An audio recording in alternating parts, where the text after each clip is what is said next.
Hello and welcome. I am Annette Reeder from thebiblicalnutritionist.com, and it is always my joy and my privilege to share with you God's recipe for excellent health. Well, today we've got a very interesting topic because it's about how to stop listening to Satan. And we're going to share with you 3 ways that Satan uses to confuse us or to confound us or to just totally distract us from what God is trying to do.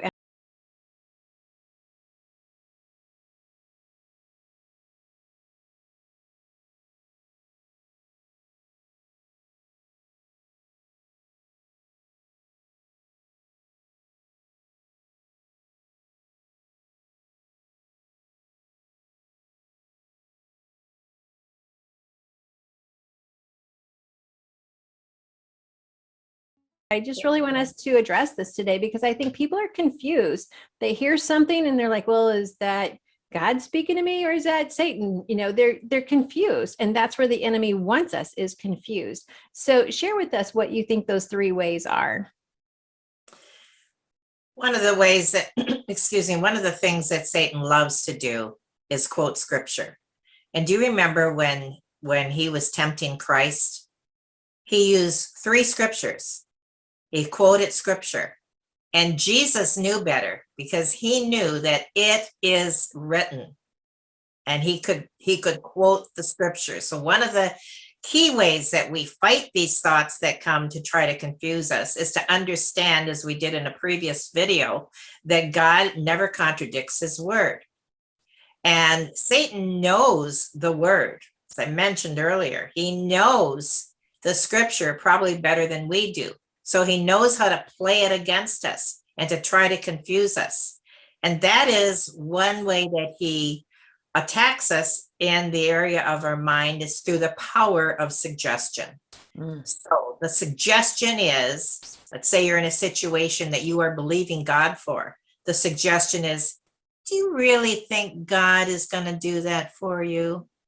Do you really think that's what God meant when he said that? And it makes you question it, because the power of suggestion that he loves to put on us is so strong. When we know the scripture that contradicts that suggestion, then we can use that, as Christ did, to counterattack the enemy's words. So the power of suggestion is huge. Yeah, I agree with you there. Another way, and the next 2 ways are probably more than ever, because this is where it's difficult to understand the difference and between what God is saying and what the enemy may be saying to us. The first is fear. We live in a world right now that is in so much fear, not just in our community, but globally. People are living in fear. They don't want to necessarily, whether they are Christian or not, they don't know how to get out from under that fear, because everything around them that's coming from every direction is fear. But God does never, ever puts fear on you. So when something comes in the arena of fear, we know that it is not from God. It is the enemy trying to scare us. He loves it. He loves it when you're all anxious and everything. Philippians 4 tells us to be anxious for nothing, but to let our requests be made known with thanksgiving, knowing the scripture that we already have against the fear that he may be trying to put on us. We can throw that right back in his face and say, just as Jesus did when he spoke to the enemy and said, however, your word says, Lord, and I am going to stand on that word, not the fear that, oh my goodness, I feel something weird in my body. I must have cancer.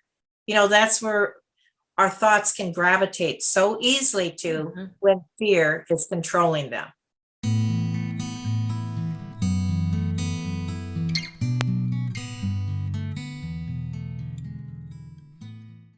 And we counteract that. And I don't think we ever are free from that. They're always going to be there. It's how we respond to them. No, that is not true. This is what God's word said. I have nothing to fear. No plague shall come nigh my dwelling. if I even stub my toe, God knows about it. He is there to pick me up. I don't have to worry about my future. I don't have, just like the lilies of the field, I know that God has me in his hand. I know that he knows the end of my story. So whatever comes at us in the area of fear, we can say, whoa, just a minute, stop. That is not from God. Sometimes people confuse this and think that it's coming as a warning. And when if you ever had that happening, like for example, the first thing that comes to mind is getting into my car and I get that little, I shouldn't go right now. I should wait. And then you find out later that that's exactly, there was a car accident on the highway. And if I had left then. So God isn't putting fear on you, but he's giving you the caution to just a minute, just wait, don't go yet. That's not fear. That's confidence in hearing and understanding God's word to you. Does that make sense to you? It does. And I like that example. I think everyone can relate to that because we all have that quickening that's like, wait a minute, Yes. I need to pause here. Not sure why, but I need to pause. Right. Exactly. And Exactly. what some people don't realize is you may not always know why you had that quickening. We like to see that, 10 minutes down the road, there's this bad accident. It's like, oh, wow, I'm so glad, I Right. was prevented from that. But we don't always know why God, Right. does what he does. It's enough to know we can trust him, which we've talked about Right. before on this. And so I appreciate that, information about fear. So what's the third one? Doubt.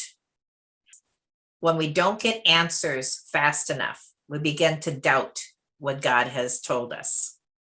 We begin to doubt his word. And it's such an easy place to go.